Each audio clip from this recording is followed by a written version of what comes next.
എസ്കെൻ പശ്ചിമേഷ്യയിൽ അതീവ ഗുരുതരമായ സാഹചര്യമാണ് ഇപ്പോൾ നിലവിലുള്ളത്. അമേരിക്കയും ഇറാനും തമ്മിൽ വളരെ ശക്തമായ മിസൈൽ വ്യോമാക്രമണങ്ങൾ തുടരുന്നതായിട്ട് US സെൻട്രൽ കമാൻഡ് തന്നെ സ്ഥിരീകരിച്ചിരിക്കുകയാണ്. അത് മാത്രമല്ല, ഡൊണാൾഡ് ട്രംപ് ഭരണകൂടത്തിലെ ഉന്നത ഉദ്യോഗസ്ഥരൊക്കെ നൽകുന്ന സൂചനകൾ പ്രകാരം ഈ യുദ്ധം അവസാനിപ്പിക്കാനുള്ള നയതന്ത്ര നീക്കങ്ങൾ വലിയ പ്രതിസന്ധിയിലായിരിക്കുകയാണ്.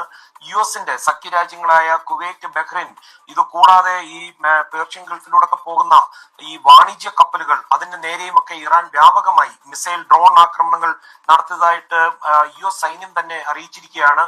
കുവൈറ്റിലേക്കും അതുപോലെ ബഹ്റൈനിലേക്കും ഇറാൻ നിരവധി ബാലിസ്റ്റിക് മിസൈലുകൾ തൊടുത്തുവിട്ടു. ഇതിന്റെ തൊട്ടു പിന്നാലെ അമേരിക്ക തിരിച്ചടിക്കുകയായിരുന്നു.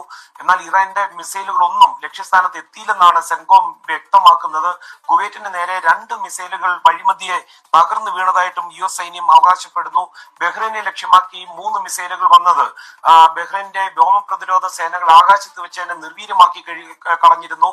തുടർന്ന് അമേരിക്കൻ സൈന്യം കോഷമൻ ദ്വീപിലെ ഇറാന്റെ സൈനിക ഗ്രൗണ്ട് കൺട്രോൾ സ്റ്റേഷൻ തകർത്തു. അതേസമയം ഈ കോഷം ദ്വീപിൽ അമേരിക്ക നേരത്തെ നടത്തിയ ആക്രമണത്തിന് മറുപടിയായിട്ടാണ് കുവൈറ്റ് നേരെ ആക്രമണം നടത്തിയതെന്നാണ് ഇറാന്റെ ഇസ്ലാമിക് റവല്യൂഷണറി ഗാർഡ്സ് ഇതിനോട് പ്രതികരിക്കുന്നത്.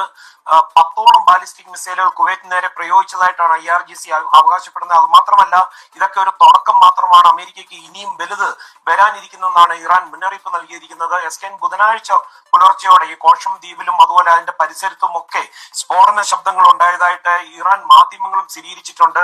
ഇത് മാത്രമല്ല, ഇറാന്റെ പരമോന്നത നേതാവ് അയത്തുള്ള മുസ്തഫ ഖൊമേനിയുടെ പ്രത്യേക പ്രതിനിധി ഈ ദ്വീപിൽ സന്ദർശനം നടക്കുന്നതിനിടയിലായിരുന്നു US സൈന്യത്തിന്റെ ഈ ആക്രമണം. എസ്കെൻ, അതേസമയം ഇന്ന് US സെനറ്റിൽ ഹിയറിംഗ് ഉണ്ടായിരുന്നു. അവിടെ US സ്റ്റേറ്റ് സെക്രട്ടറി മാർക്കോ റുബിയോയ്ക്ക് ഇറാനുമായിട്ടുള്ള ഈ യുദ്ധത്തിന്റെ വിശദീകരണം നൽകേണ്ടി വന്നു. അദ്ദേഹം പറയുന്നത്, ഇറാൻ പരമോന്നത നേതാവ് മുസ്തഫ ഖൊമേനി ഇപ്പോഴും ജീവിച്ചിരിപ്പുണ്ട്, ചർച്ചകളിൽ അദ്ദേഹം ഇടപെടുന്നുണ്ടെന്നാണ്.